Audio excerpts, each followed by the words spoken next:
All my life been part of the medical safety net. I grew up in a home where my dad was a family doctor in Howland, Maine for 39 years, and his office was in our basement. And when people would come in the middle of the night in the days before emergency rooms for medical assistance, they would knock on our back door, which was right below my bedroom window, and so I was the receptionist for those times.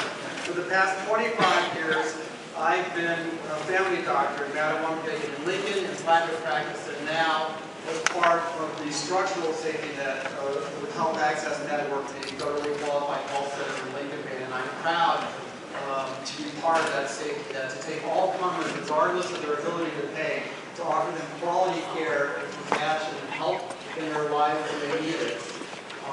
And to do that with the support of the state through the Mainecare program and programs like the Fund for Healthy Maine.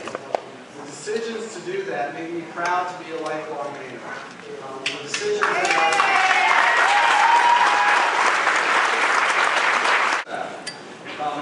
many politicians, when they're running for office, especially national office, will make the statement that we have the best healthcare system in the world in the United States.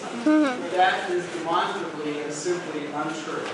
We're not in the top 10, we're not in the top 20, and we're not in the top 30 by any measurable outcome, whether it's life expectancy, infant mortality, or disease complications. We have some of the best health care in the world, there's no question. The reason that we don't have the best outcomes in the world is because we don't have the same access to health care. We have disparities in access.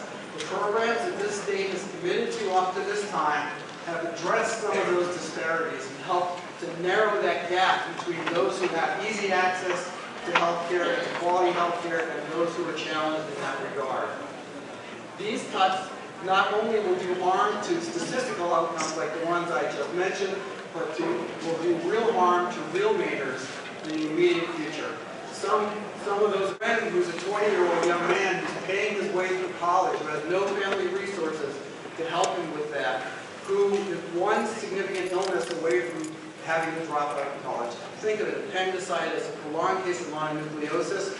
Without Mainecare support, we did him in, and he would no longer have the potential to be an educated and productive worker in our society. These and other patients will be directed immediately and profoundly by the proposed cuts.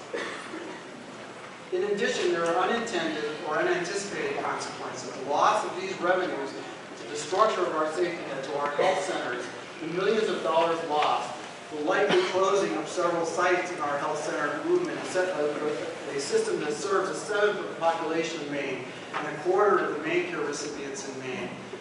And in addition to that, all of the health centers in Maine have sliding fee scales.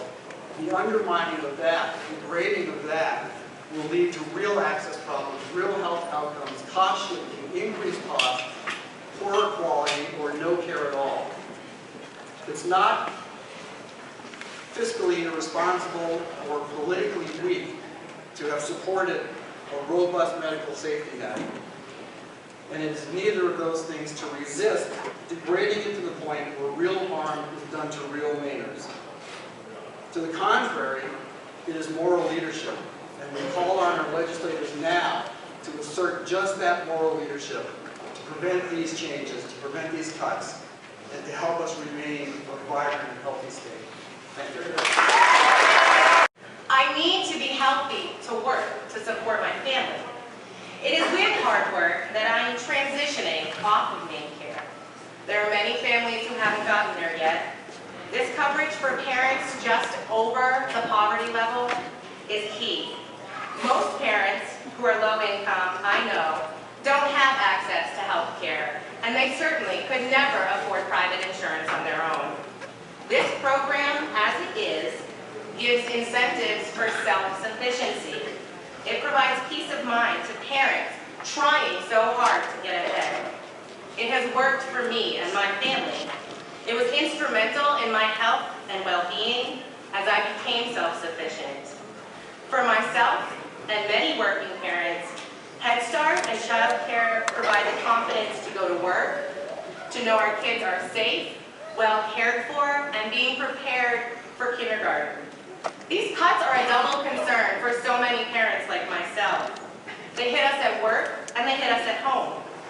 We need to save Mainecare and funding for Head Start and child care for working parents to support families who are trying so hard to improve their circumstances. Cutting these funding sources sends the wrong message to Maine families. Thank you. Mom. Well, yeah, whatever you want to do. All right, I'm going to look at the car. and then what?